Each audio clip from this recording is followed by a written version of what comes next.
What up, YouTube? D Mills back in the house once again. Came through to show you a real quick video. Something I had to get for this winter.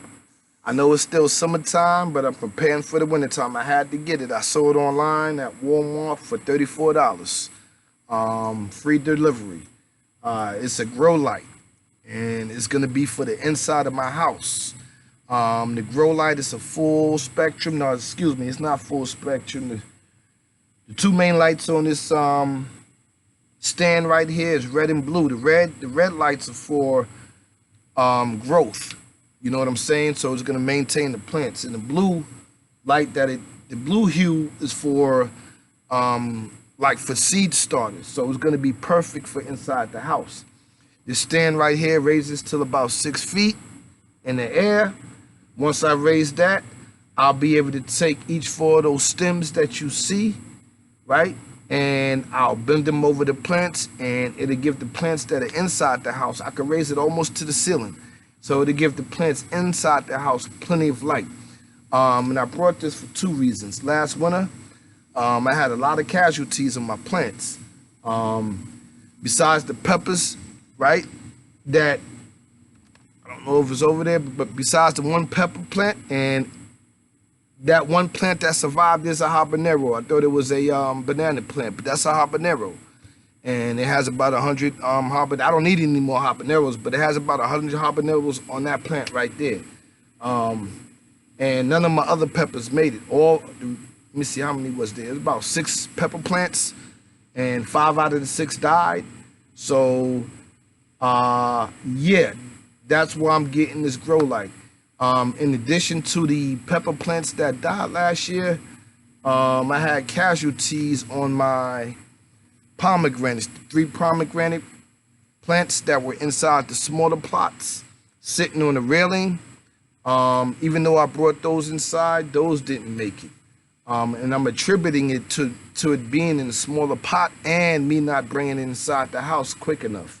But I thought the pomegranates would make it because they grew on the ground over the winter when they first started sprouting. And those made it through the first winter. So I thought by keeping them in pots on the back porch that they would, thrive, but they didn't.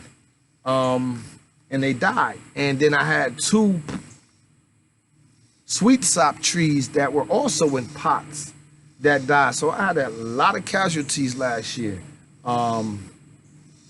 that I had to rebuild on. Also, what I'm gonna do this year, since I know that my orange trees, right, they can't take snow, so I'm gonna have to bring those inside. As you see, I showed you that in the last video. They're growing up very well. And let me show you this too. This right here is still holding on, right? It's still holding on. The leaves are finally starting to turn green. I guess I didn't have enough nutrients because they were right. The leaves were white. And there's about, there's about 8. There were 10 on there, leaves, and 2 of them fell off. So the other 2 was looking like this little leaf right here, and this one is about to fall off. But there's about 8 leaves on here. So I changed up the soil in this plant right here. I completely changed it up to the Miracle Grow soil, and it looked like it's starting to take off. So, and I've had this plant since last December or late November of last year, right? And it hasn't budged, but it looked like it's starting to grow in. That made it through. The pawpaw trees that I brought last year, I had 3 pawpaw trees. I need to add that to the list too. Those didn't make it either. So my garden had dwindled down from last winter, trying to build it back up. And let me see here. I'm just taking you around to show you my plants real quick here. This is the cutting from the Violet de Bordeaux. You know what I'm saying? This is starting to come out. You know what I mean? It's starting to come out. So it was 1 leaf on it, and since I showed you the last video, these 2 leaves have grown in. So it looks like the cutting for the Violet de Bordeaux is a success.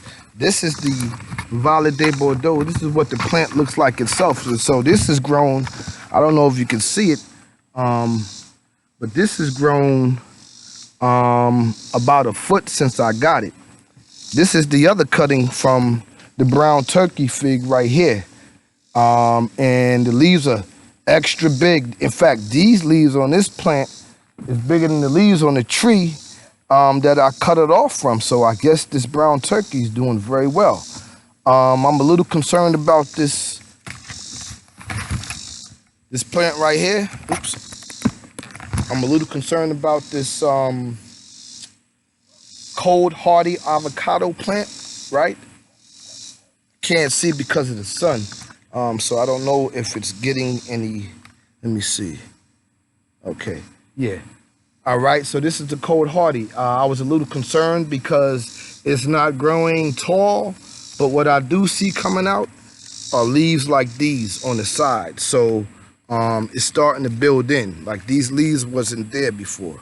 You know what I'm saying? So my cold hardy avocado plant is starting to grow in as well. Other than that, YouTube, that's pretty much it. I just want to show everybody what I'm going to be doing for the wintertime. You know what I'm saying? Can I get this shit? That's going to be the grow light that I'm going to use. I'm probably going to get another one. But with the amount of plants that I had in the corner inside the kitchen, right? I had a good amount of plants in my kitchen last year. And so I know I have enough room to bring any plants that I need into the house over the winter, and this should be sufficient. But that's pretty much it. Still waiting on my figs to get ripe. They're hard as a brick right now, but I guess they'll ripen up any day now. Oh, let me show you this too. This is let me show everybody the persimmon tree. This has grown out a lot this year. It didn't grow any last year. I did buy it late in the season last year, right? But this persimmon tree is growing out beautifully this year. You know what I'm saying? That 511 is doing wonders. You know what I'm saying? 511 is doing wonders on this persimmon tree. You know what I mean? And again, that's the pomegranate right there. You know what I'm saying? I could put that on the floor right now. I might have to go ahead and put it on the floor because it's tall enough to where it can grow from the floor, because I put it up there because I didn't want none of the other trees to cover it. But I'm going to switch all of that out next growing season by next summer. Hopefully I won't be here anyway. But yeah, that's pretty much it. You know what I'm saying? Orange trees, like I said, they're looking beautiful. You know what I'm saying? They grew. I didn't think they would grow this big this summer, but again, I'm attributing all of that to the 511, my compost of bananas, you know, eggshells. Let me talk about that real quick too. I never mention that when I talk about how I compost. Whenever I cut my grass, right? What happens is I'll pull up bricks on my walkway in the front of the house that leads to my front door. And, you know, whenever I cut my grass to get an even cut, and whenever I pull those bricks up, there's always a whole bunch of worms under there. So I would take the worms and I put them inside the pots. You know what I'm saying? All of my pots, all of these pots got worms in them, right? And the worms have been doing an excellent job, because there was, in this plant right here, there was tons of eggshells in both of these plants. Tons of eggshells, right?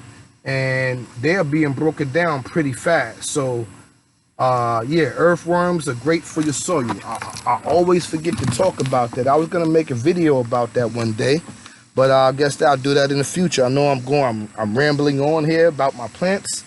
Again, my orange trees are looking good. Got the grow light there. You know what I'm saying? That's pretty much it for today, YouTube. Otherwise, everybody, peace out. One.